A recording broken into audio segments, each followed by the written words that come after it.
Yeah, I have had a couple of those. It's very pleasant. You did try to start from the escape road one year in a shootout, do I recall? That didn't catch on.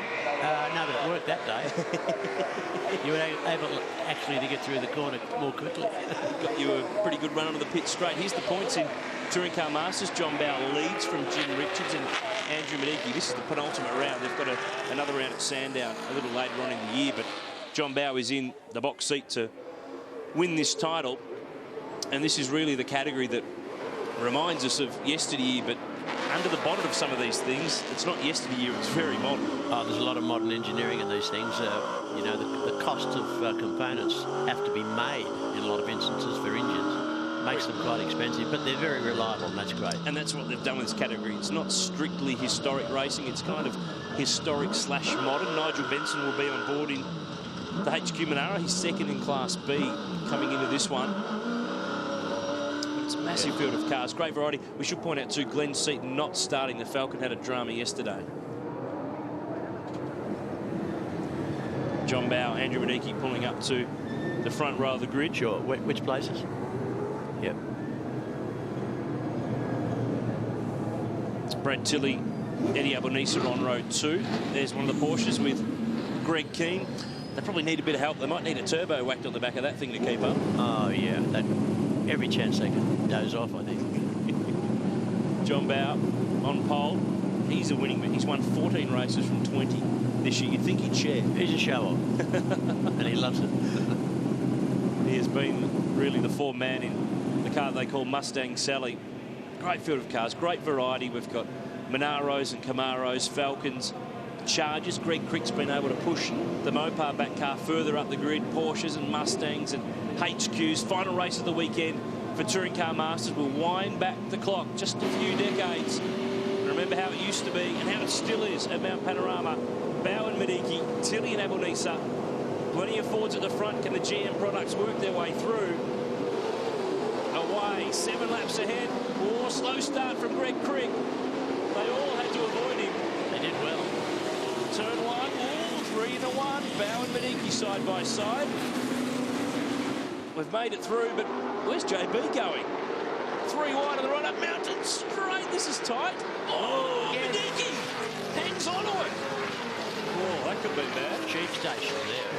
Very much for sheep station. Whole countries were on the line then, but somehow they got away with it. Eddie Albanese, who won race 2 of the weekend. Look at the background, though.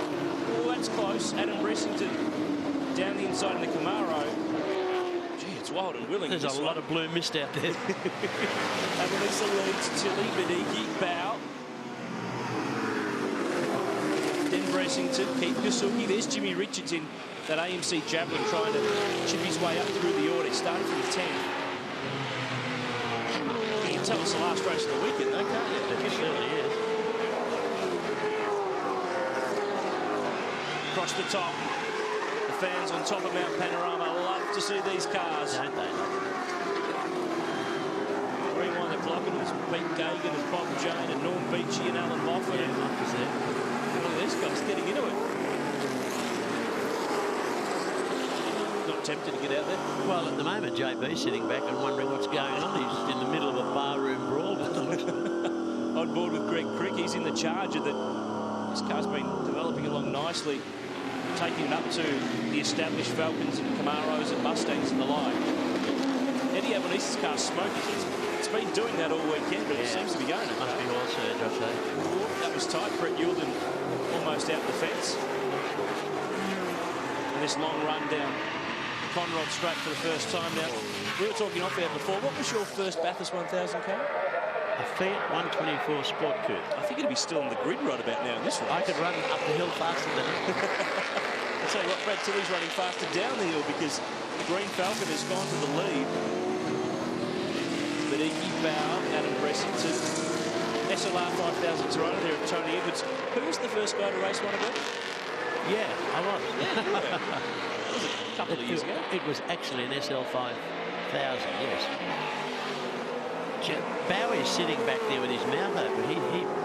I don't think he wants to go into the public bar. He's going to have it looking down the inside, but no.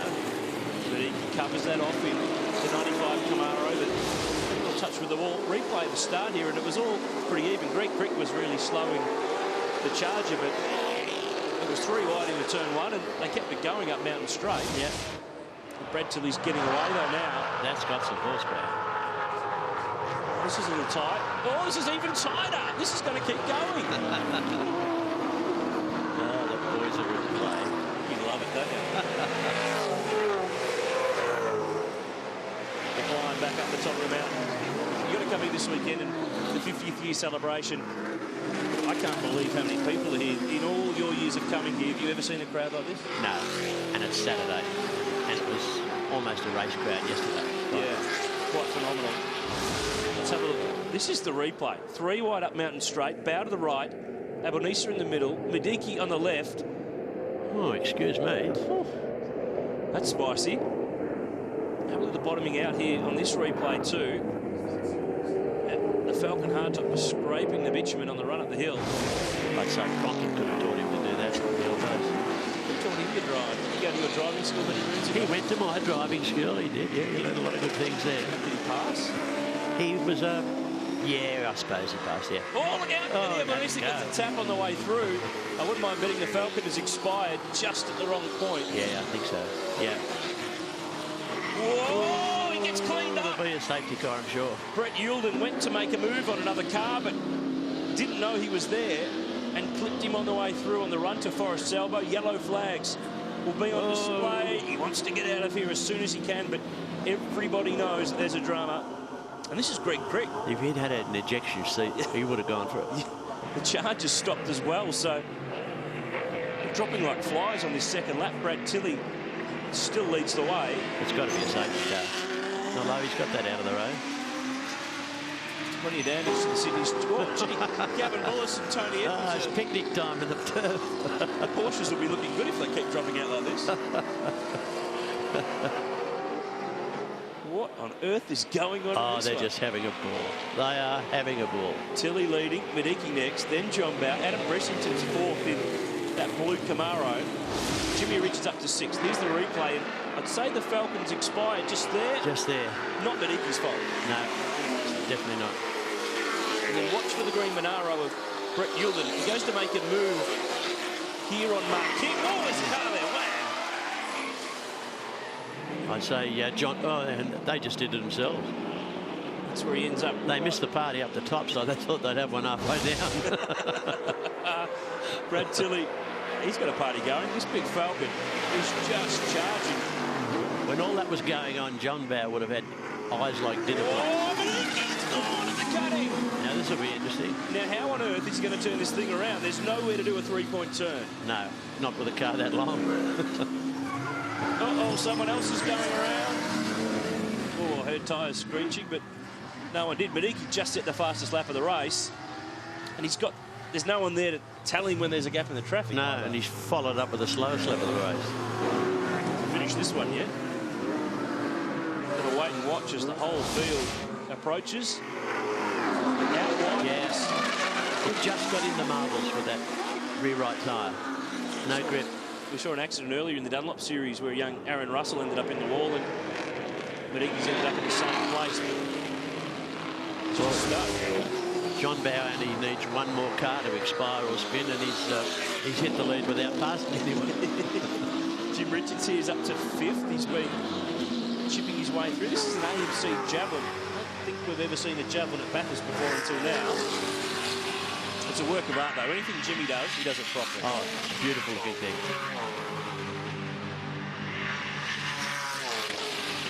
Love hearing these things. They're on the rev limiter at the end of Conrod Straight. Now, this is... Oh, that's Brett Yulden.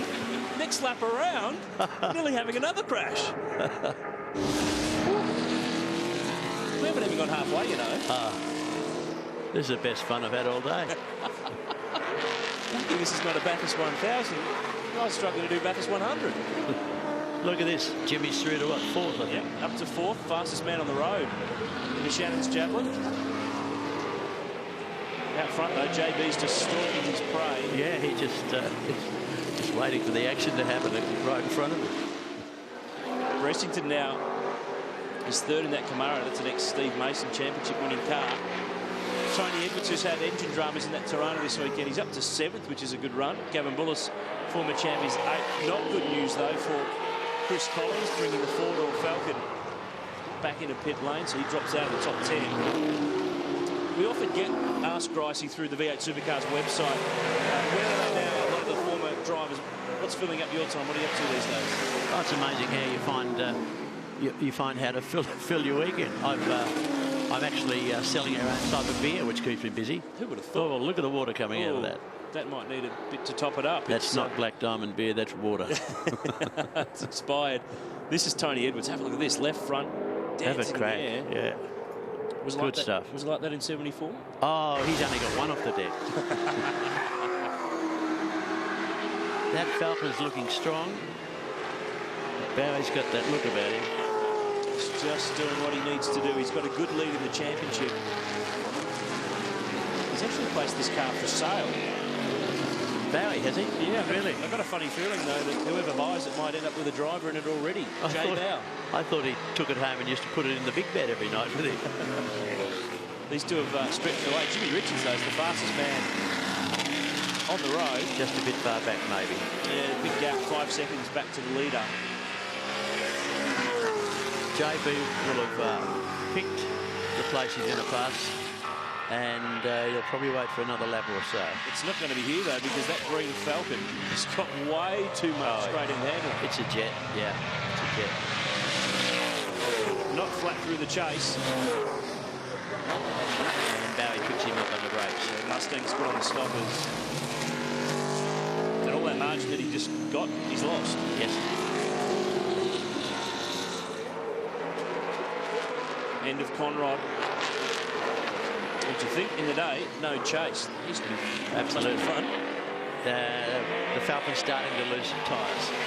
Starting to lose tyre effect. Bowers just hunting. They're in the 25s. Jim Richards 2:23.36. It's not all over for Jim. He's coming on strong. 3.5 seconds to find and 3 laps to find it in. He's just in the back of the shot there. Tell me, mate, you got a tip for tomorrow? Who's going to win this 50th year celebration race? Well, can you tell me what the weather's going to do? I don't think anyone ever can here, can they? No. We've seen 100 degrees and we've seen snow the same day, in a different year. Extraordinary. Give me a tip. Who do you reckon? Who's looking good? Stevie Richards and Mark Winterbottom, they're up there. Yeah, it's hard to go past Triple A, isn't it?